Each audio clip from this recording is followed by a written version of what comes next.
So I said something about Esther. I was reading Esther. I've been reading Esther since yesterday, and I'm in chapter 6 right now.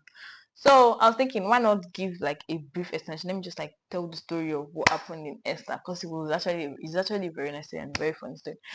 But then tomorrow I'll just complete it from the 7 to 10, because Esther has 10 chapters. But I'm going to be needing this sometime, because there are some words that I might just not remember.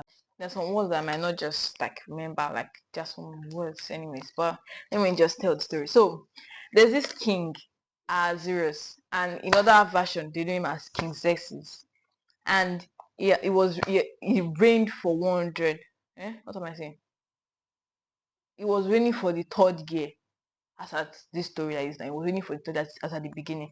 So he called people and was boasting about his riches. So the feast he like made did he prepared a feast for 180 days where he was boasting about his things, la la la la la la, jadi jadi yasha.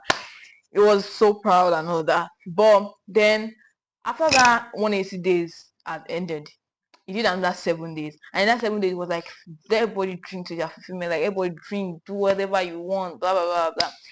And then after the ending of that 7 days, it was like, let him call his queen, because she was very pretty. He wanted to show her off to the people.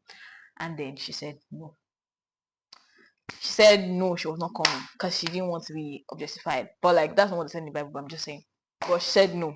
And so the king was very angry. And then he was like asking them, like, what can I do to this woman for what she did? Because she also said no to the king, of course. Like, that's what they thought, that's what they were doing there. And so they were like, okay, this is what you're going to do. You're going to make sure she never appears to your side. Somebody said it was one of the princes, and his name was Nimukan. I think something like that, Nimukan. And Nimukan was like, don't allow her come to your presence, like rip out of a title and give like a royal estate and give it to somebody else and all that sha. So after all these judgments now, he was very pleased with it, and he was like, yes, go and do it and all that sha. That's how his eyes not clear. Now I realize, koniya more.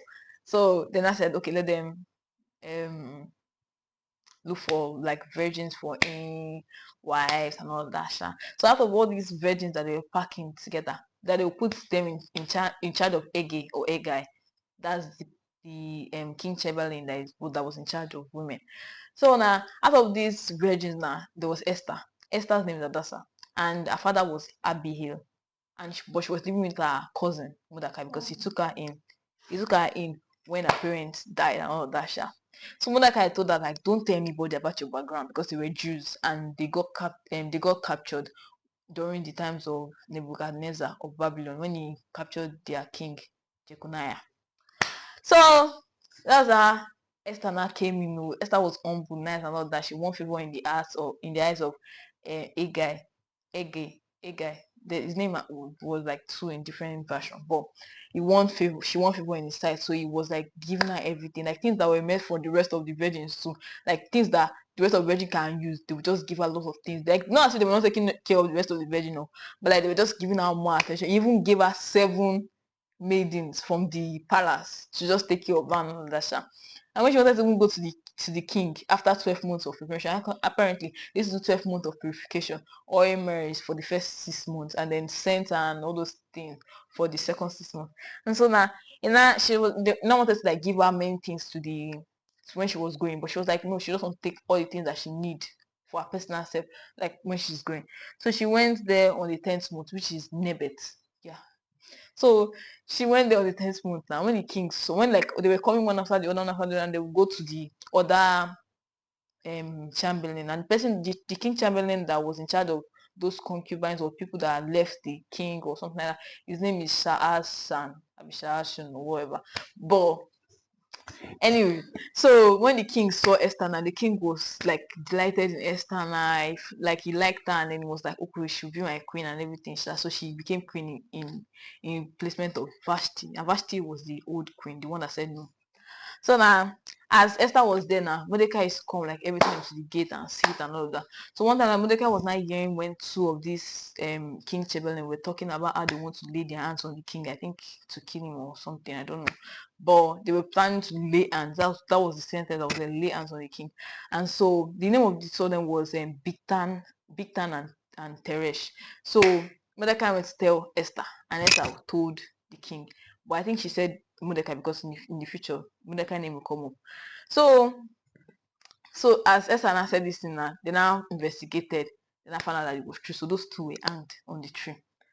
So now later, there's this guy named Aman, and his father was Emeta, something Ametana, something like that. Ametana.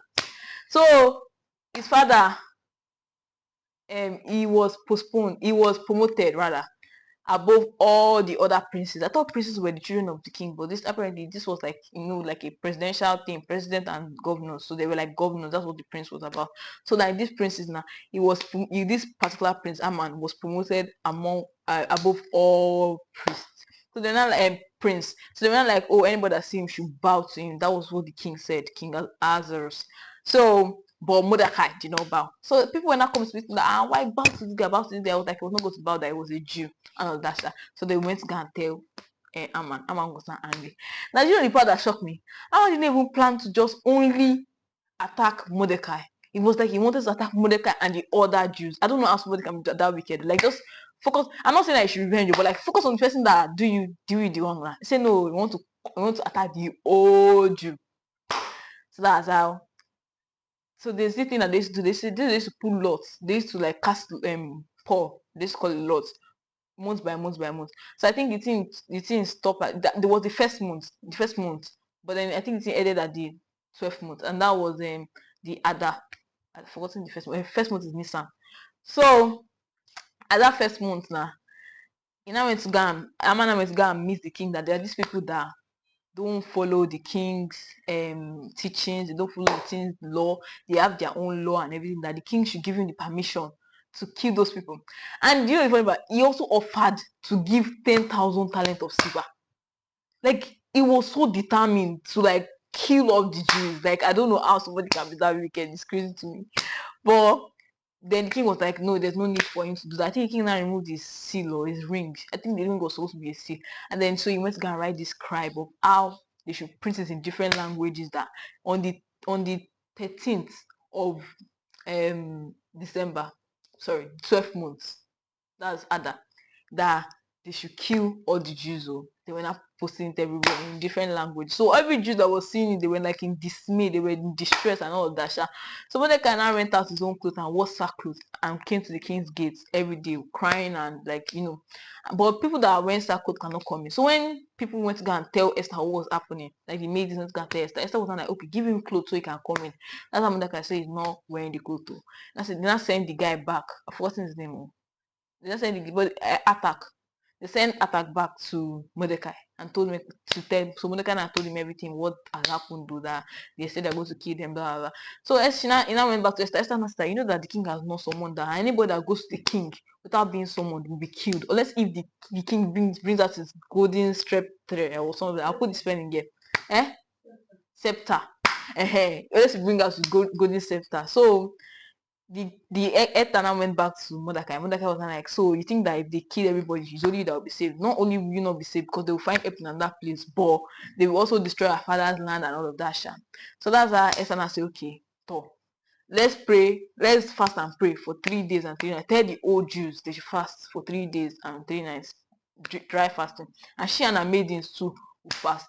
So on the 3rd day, she went to the king, and the king was like delighted in her side, was pleased. So he brought out his golden scepter and she touched the tip. She asked her, what do you want? Now said she wanted a banquet with banquet with Aman. So and the king. So the king was like, okay. So the king created this banquet now. They went there because me, I was so confused because I saw it 2 times. I was like thinking that were there people in the first one? But it was only her and Aman. So and the king. And so she was like, when the king asked her, okay, what do you want to get? She said she wanted another banquet. So that's how Aman now went. Like they went to their separate ways. Aman now called his friends and everything and his wife Zeresh, and she was telling her how he was bragging about his multitude children, his promotion, everything, yada yada yada. So he was just saying that, but all of this and how the queen invited both him and the king together, holding both of them to the banquet and all of that. It's time is almost over. 6 next one.